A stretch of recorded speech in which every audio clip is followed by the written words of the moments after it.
My husband Ryan and I decided to go to Victoria Falls for my 37th birthday in 2018 and do a canoe trip on the Zambezi River that day. The weather was great and the temperature perfect. As for safety, the guides just said if you fall out, swim to shore as fast as you can. We brushed it off. We're from Florida and we're used to being on the water, so we didn't think we'd fall out. There were 3 canoes in total. The first one had a guide and another hiker, the second canoe had me and Ryan in the back, and the third one had another guide. We were only around the corner from where we started when the guide told us he saw a group of hippos ahead, so we should head for the bank. We paddled left and I looked back to look for them. I saw one submerged, and as we paddled some more it got under our canoe. It sprang up and pushed us out, bending the canoe with a great thud. I fell forward to where the hippo was and Ryan fell backwards towards the bank. We were wearing life jackets, so I quickly jumped back to the surface. I started to swim, but after a few strokes he grabbed my leg and pulled me straight down. I was only about 6 strokes from shore. My first instinct was to reach for the sky to see if my hands would break the surface, and when I just felt more water I went into survival mode.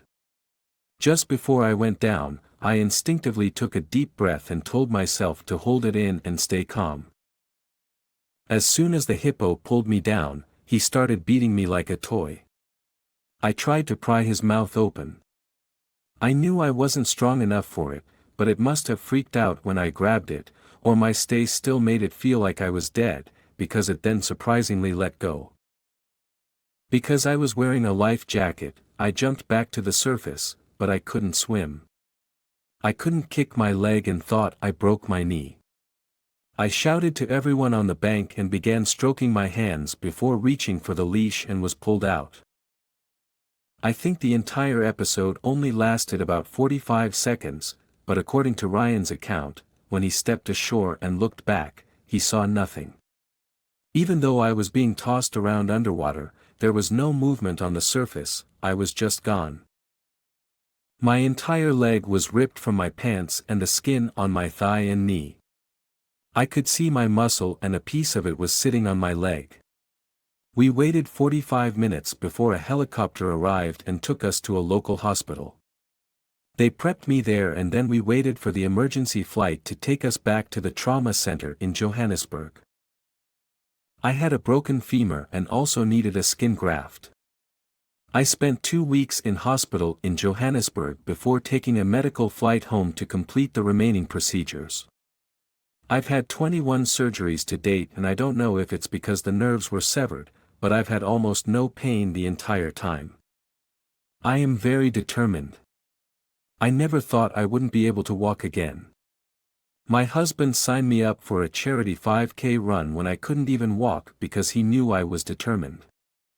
I told him that if I was able to achieve this, he would have to dress up as a hippopotamus and come with me.